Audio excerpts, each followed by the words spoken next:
Hi friends, good evening. Welcome to Telangana BEd classes. నేను మీ పుష్ప. ఈరోజు మనము సైకాలజీ, విద్యా మనోవిజ్ఞాన శాస్త్రము సిద్ధాంతం మరియు సాధన, BEd second semester, Telangana university. నేను వేద సిరీస్ చూస్తున్నాము. అయితే దీంట్లో మనకు ప్రీవియస్ క్వశ్చన్స్ తెలంగాణ యూనివర్సిటీ నుంచి రీసెంట్గా జరిగిన ఎగ్జామ్ క్వశ్చన్ పేపరు తీసుకొచ్చాను. నాకు దొరికింది. ఇందులో ఇంపార్టెంట్ క్వశ్చన్స్, అంటే కొందరు ప్రీవియస్ క్వశ్చన్ చూసి రాసే వాళ్ళు కూడా ఉంటారు కదా, వాళ్ళ కోసమని క్వశ్చన్ పేపర్ తీసుకున్నా. ఒకసారి చూడండి. ఫస్ట్ మనకు సైకాలజీలో మనం చూడాల్సింది ఏంది అంటే ఏ లెసన్స్ ఉన్నాయని. మనము కొంతమంది అయితే ఏం చేస్తారంటే డైరెక్ట్ ఎగ్జామ్ రాయడానికి వెళ్ళిపోతారు. అసలు వాళ్ళకి ఏ యూనిట్లో ఏ క్వశ్చన్ ఉంటుంది అనేది కూడా తెలియదు అన్నమాట. అందుకనే చూసుకోవాలి మొత్తం ఎన్ని క్వశ్చన్స్ ఉన్నాయి. మనకు సైకాలజీలో ఫైవ్ ఉన్నాయి.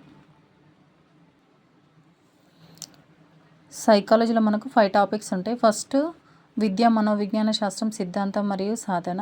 సెకండ్ అభ్యాసనం మరియు ప్రేరణ. థర్డ్ తరగతి గది నిర్వహణ మరియు ప్రభావిత ప్రక్రియ. ఫోర్త్ వైకల్య అభివృద్ధి మరియు అసాధారణ కలిగిన పిల్లలు. ఫిఫ్త్ వన్ ప్రజ్ఞ మరియు మూర్తిమత్వం.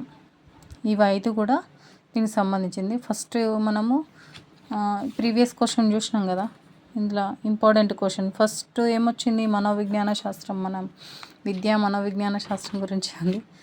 మన ఫస్ట్ విద్యా మనోవిజ్ఞాన శాస్త్రాన్ని నిర్వచించి దాని అర్థం, స్వభావం, పరిధి.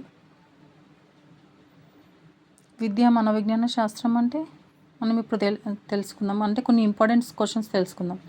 అంటే ఒక యూనిట్లో ఇంపార్టెంట్గా ఒక 2 క్వశ్చన్స్ చూసుకున్నాం అనుకో, మనం అన్నీ కవర్ చేయగలుగుతాం.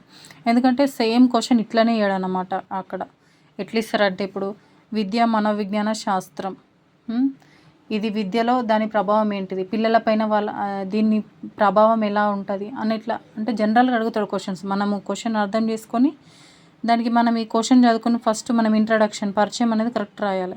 అంటే విద్య అంటే ఏంటిది, మనోవిజ్ఞాన శాస్త్రం అంటే ఏంటి. విద్య అంటే ఎడ్యుకేషన్ది దాని మొత్తం, అంటే ఎడ్యుకేషన్ అంటే దేని నుంచి వచ్చింది, ఎడ్యుకేషన్ అంటే అర్థం ఏంటిది అంటే ఎడ్యుకేషన్, ఎడ్యుసర్, ఎడ్యుకేర్ అనే లాటిన్ పదాల నుండి ఉద్భవించింది కదా. ఎడ్యుసర్ అంటే ఏంటిది, శిక్షణ ఇవ్వడం. ఎడ్యుకేర్ అంటే బయటకు వెళ్ళనివ్వడం. అదే మనోవిజ్ఞాన శాస్త్రం అంటే సైకాలజీ అనే పదం దేని నుంచి వచ్చిందంటే ఏం చెప్పాలి, సైకోలోగస్ అనే 2 గ్రీకు పదాల నుంచి ఉద్భవించింది. సైకో అంటే ఆత్మ, లోగోస్ అంటే అధ్యయనం చేయడం.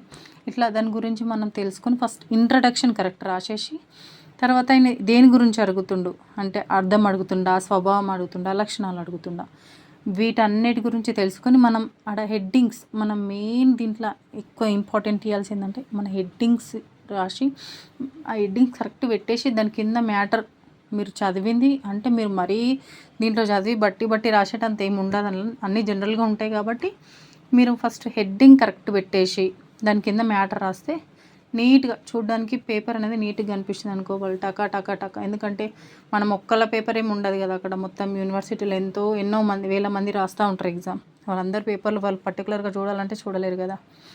అందుకని మీరు ఫస్ట్ హెడ్డింగ్ ఒకటి కరెక్ట్ పెట్టుకొని ఫస్ట్ మీరు చదవాలి. ఆ క్వశ్చన్ అంటే ఏంటిది, ఆ క్వశ్చన్ మొత్తం మీరు అర్థం చేసుకొని రాయగలిగితే మీరు 100% ఆ ఎగ్జామ్కి న్యాయం చేసినట్టు, మీరు కూడా ఈజీగా పాస్ అయిపోతారు.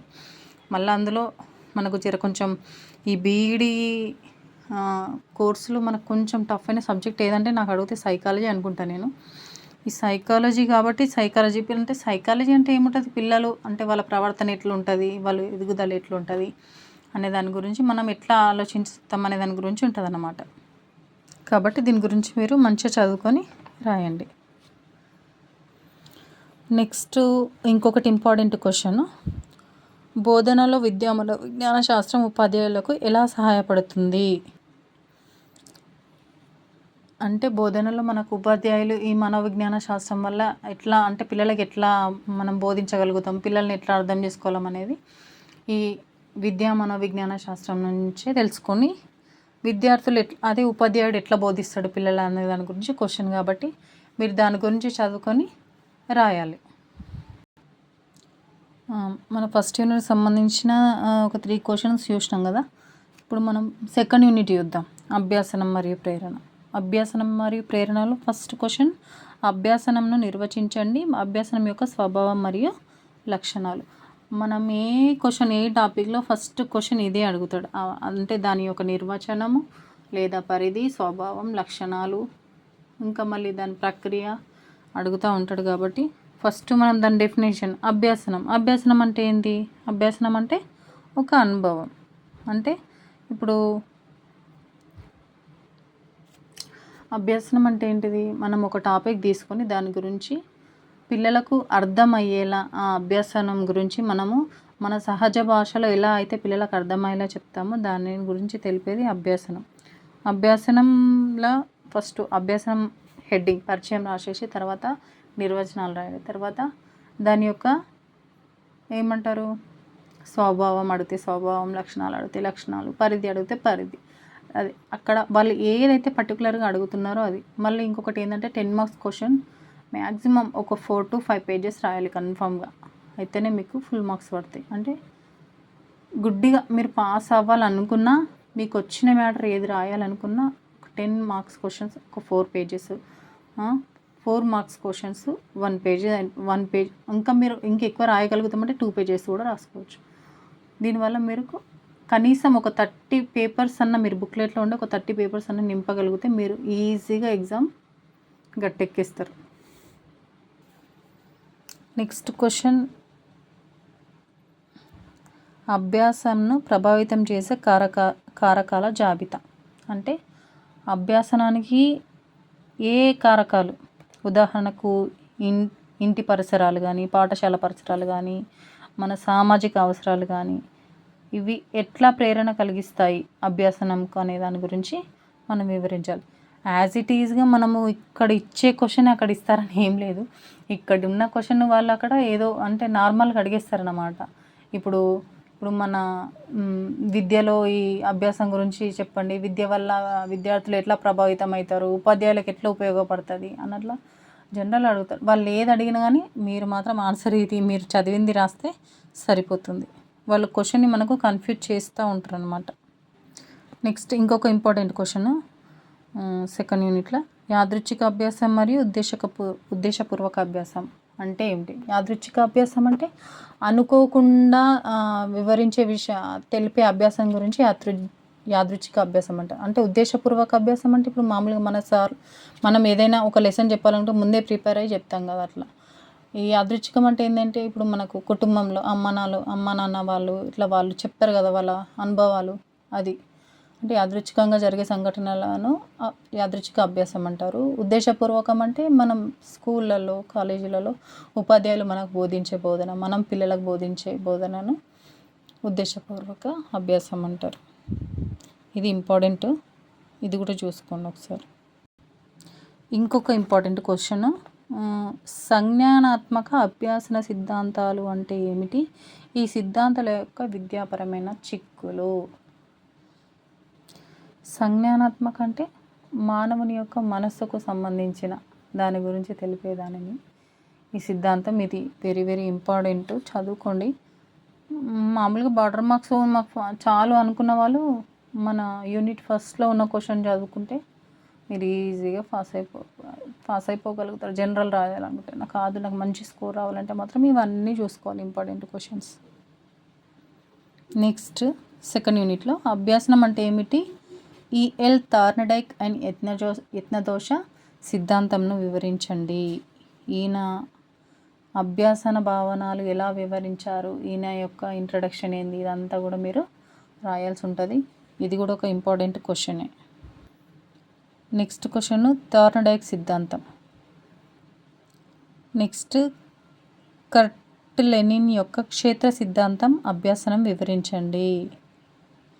కర్ట్ లెనిన్ ఈయన ఒక సైకాలజిస్ట్.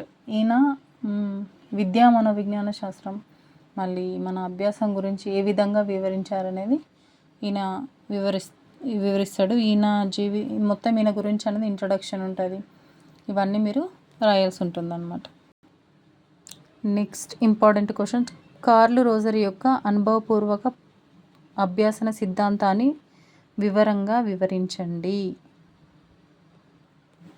నెక్స్ట్ క్వశ్చన్, వైగాట్స్కీ యొక్క సామాజిక నిర్మాణవాద భావనను సంక్షిప్తంగా వివరించండి. ఈయన యొక్క సిద్ధాంతం వెరీ వెరీ ఇంపార్టెంట్, తప్పకుండా వస్తుంది, ఒకసారి చూడండి.